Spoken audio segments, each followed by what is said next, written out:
আসসালামু আলাইকুম আরহামতুল্লাহি ওয়াবারাকাতুহ। সুপ্রিয় সপ্তম শ্রেণীর শিক্ষার্থীবৃন্দ, আজকের ক্লাসে তোমাদের স্বাগতম। আজ আমরা রিভাইজ সিলেবাস অনুযায়ী মরুভাস্কর পড়ার পর আজ আমরা পড়ব পিতৃপুরুষের গল্প। এটা লিখেছেন হারুন হাবিব। হারুন হাবিবের পরিচয়, লেখক হারুন হাবিবের পরিচয় আমরা কিছুক্ষণ পরে জানবো। আগে আমরা গল্পটা জানবো। এখানে পিতৃপুরুষ বলতে বোঝানো হয়েছে আমাদের পূর্বপুরুষদের ইতিহাস সম্পর্কে। শুরুতেই আমি সংক্ষেপে বলে দিচ্ছি, আমাদের পূর্বপুরুষ হচ্ছে, আমরা বাঙালি, আমাদের পূর্বপুরুষ আমাদের বাবা দাদা তাদের গল্প। আমরা কিভাবে আমাদের দেশটা, যে একসময় ভারত ছিল, ভারত থেকে বিভক্ত হয়ে পূর্ব পাকিস্তান থেকে বাংলাদেশ হলো, ভারতীয় উপমহাদেশের অংশ থেকে কিভাবে পূর্ব পাকিস্তান বাংলাদেশ হলো, তারই একটা ধারাবাহিক বর্ণনা। তো এই গল্পে মূলত লেখক দেখিয়েছেন যে কিভাবে পূর্ব পাকিস্তান থেকে বাংলাদেশ হয়েছে, যে কিভাবে তাদের সাথে আমাদের তিক্ততাটা শুরু হয়েছে, ভাষা আন্দোলনের কথা এবং মুক্তিযুদ্ধের কিছু স্মৃতি লেখক বলেছেন। লেখক এখানে যে গল্পের মূল চরিত্র অন্তুর মামা কাজল, তিনি একজন মুক্তিযোদ্ধা। ওনার ওনার ভাগ্নে অন্তুকে ঢাকা শহরের বিভিন্ন মুক্তিযুদ্ধ এবং ভাষা আন্দোলন কেন্দ্রিক বিভিন্ন স্মৃতিসৌধগুলো দেখান এবং এই গল্পটা পড়েন। শিক্ষার্থীবৃন্দু, আমরা গল্পটা পড়ি। এখানে বেশি একটা কঠিন শব্দ নেই। কঠিন শব্দ থাকলে তোমরা অবশ্যই আমাকে জানাবে, যদি তোমাদের বুঝতে অসুবিধা হয়। তো আমরা পুরো গল্পটা ধারাবাহিকভাবে পড়বো না, মাঝে মাঝে আমি কিছু পড়ে তোমাদেরকে জানিয়ে দিচ্ছি। অন্তুর মামা বড় বেশি একটা ঢাকা শহরে আসেন না। ওর মা চিঠি লেখে কত বলেন, কাজল তুই ঢাকা শহরে চলে আয়, আমার বাসাতেই থাকবি যতদিন চাকরি না হয়। কাজল মামা তবু আসে না। গ্রাম নাকি খুব ভালো লাগে কাজল মামা। 1971 সালে কাজল মামা ঢাকা বিশ্ববিদ্যালয়ে পড়তে পড়তেই বেঁধে গেল যুদ্ধ। একদিন ঢাকা ছেড়ে হঠাৎ সে গ্রামে এসে হাজির। তারপর রাত দিন এই গ্রাম সে গ্রাম ঘুরে ছেলেদের জোগাড় করে মিছিল মিটিং, রাইফেল জোগাড় করে ট্রেনিং, আরো কত কি। অন্তুর নানা কত বকতেন, বাবা এসব করিস নে, বিপদে পড়বি। ভাগাভাগিলেরা এবার যুদ্ধ করবে বাবা, স্বাধীনতা এবার আসবেই, সাহস নিয়েই বলতো কাজল মামা। সেই কাজল মামার যুদ্ধের গল্প শুনবার জন্য অধীর আগ্রহে অপেক্ষা করছে অন্তু। বার্ষিক পরীক্ষার পর থেকেই মা ওকে বুদ্ধি শিখিয়ে দিয়েছে। তুই এক কাজ কর অন্তু, চিঠি লেখ মামাকে, বল এবারের 21শে ফেব্রুয়ারিতে যেন অবশ্যই ও ঢাকা আসে। আরো বল, তুই যুদ্ধের গল্প শোনবার জন্য অধীর আগ্রহে বসে আছিস, দেখবি ঠিক আসবে।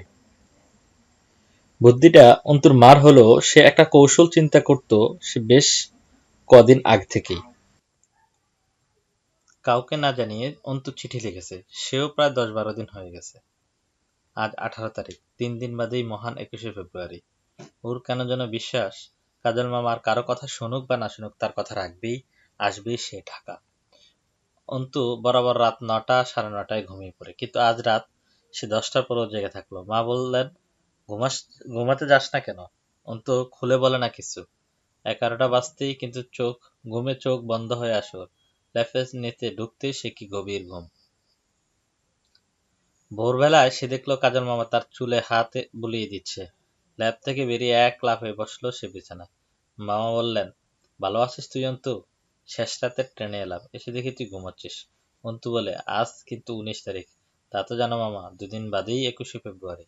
মামা বললেন, ঠিক আছে, খানিকক্ষণ রেস্ট নিয়েই বেরোবো তোকে নিয়ে। যেখানেই যেতে চাস সেখানেই যাব। 5 দিন আমি ঢাকায় থাকবো, এর মধ্যে 4 দিনই তোর সাথে যেখানে যেতে চাবি যাব, যত গল্প শুনতে চাস শোনাবো। মোহাম্মদপুরের নূরজাহান রোড থেকে একটা রিকশা চাপলো অন্তু আর কাজল মামা। লালমাটিয়া ধানমন্ডি হয়ে রিকশা চলছিল। মামা বললেন, এই যে রাস্তাটা দিয়ে আমরা যাচ্ছি এর নাম 7 মসজিদ রোড। জানিস? কি যে বলো মামা, জানবো না কেন? ঠিক আছে বল দেখি, 7 মসজিদ নামটা হয়েছে কেন, কেন রাস্তাটার? তা তো ঠিক জানি না। এই জন্যই বলছিলাম, অতীতের অনেক জিনিসই জেনে রাখা ভালো আমাদের। অতীত মানে আমাদের আগের দিন, পুরনো দিনের উপরেই তো বর্তমানের দিন রাত গড়ে ওঠে। কাজল মামা সংক্ষেপে বললেন, এই ঢাকা শহরের আগের নাম জাহাঙ্গীরনগর, মোগল বাদশাহ জাহাঙ্গীরের নামে। সেই সময় থেকে শহরে আনাচে কানাচে অনেক মসজিদ তৈরি হতে থাকে।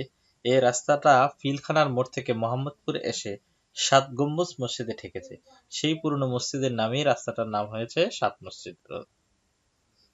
রিকশাটা নিউ মার্কেট পেরিয়ে নীলক্ষেত হয়ে বিশ্ববিদ্যালয় এলাকার মধ্যে ঢুকতেই অন্তু জিজ্ঞেস করলো, তুমি নাকি এই বিশ্ববিদ্যালয়ে পড়তে মামা? হ্যাঁ, পড়তাম একদিন। তুই জানলি কি করে?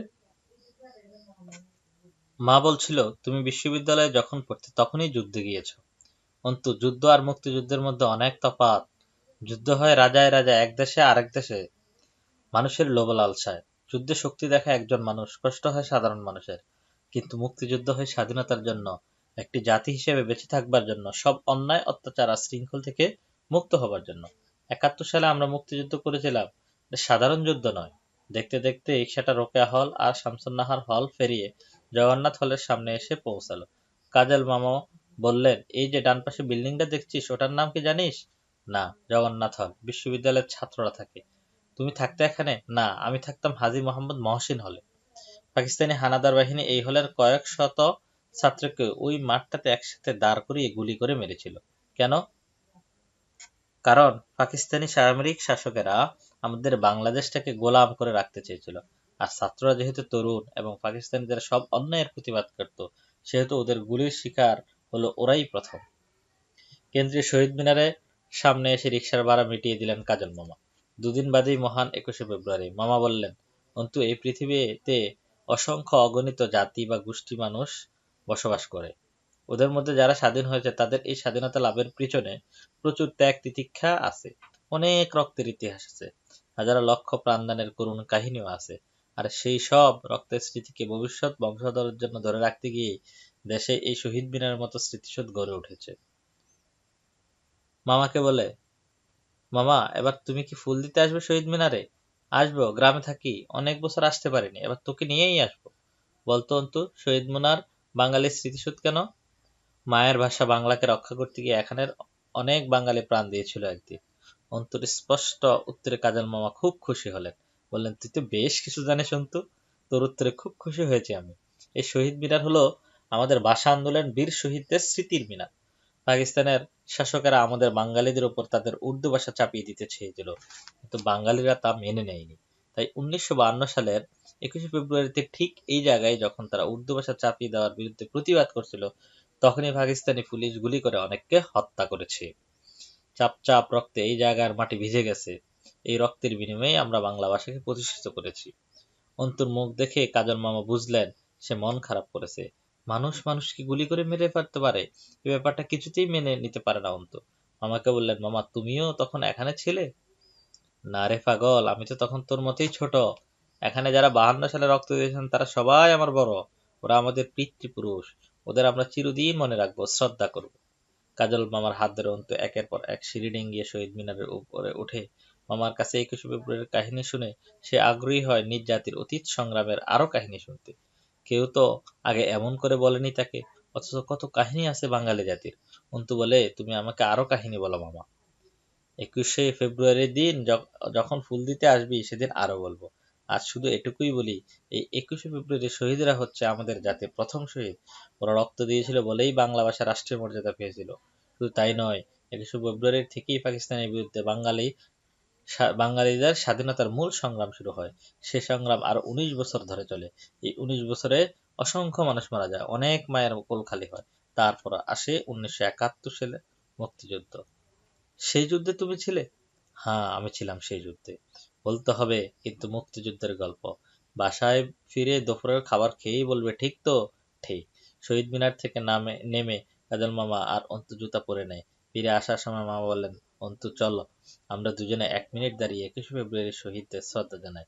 অন্তু ও কাজল মামা নীরবে শ্রদ্ধা জানায়।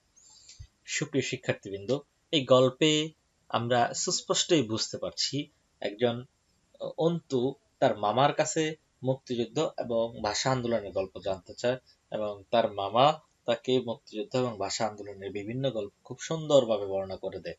আমরা এই গল্প থেকে তাদের এই গল্প থেকে আমরাও অনেকগুলা ভাষা আন্দোলনের গল্প জেনেছি।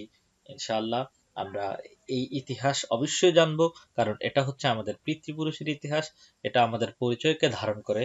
আমরা সকলেই এ ধরনের আমাদের দেশের অতীত স্মৃতির গল্পগুলো জানবো, আমাদের বাসার দাদুর থেকে বা যারা বয়স্ক লোক আছে তাদের থেকে মুক্তিযুদ্ধের গল্প এবং অন্যান্য গল্পগুলো জানবো। আজকের মতো এখানেই শেষ করছি। সবাইকে ধন্যবাদ। আসসালামু আলাইকুম ওয়া রাহমাতুল্লাহি ওয়া বারাকাতুহু।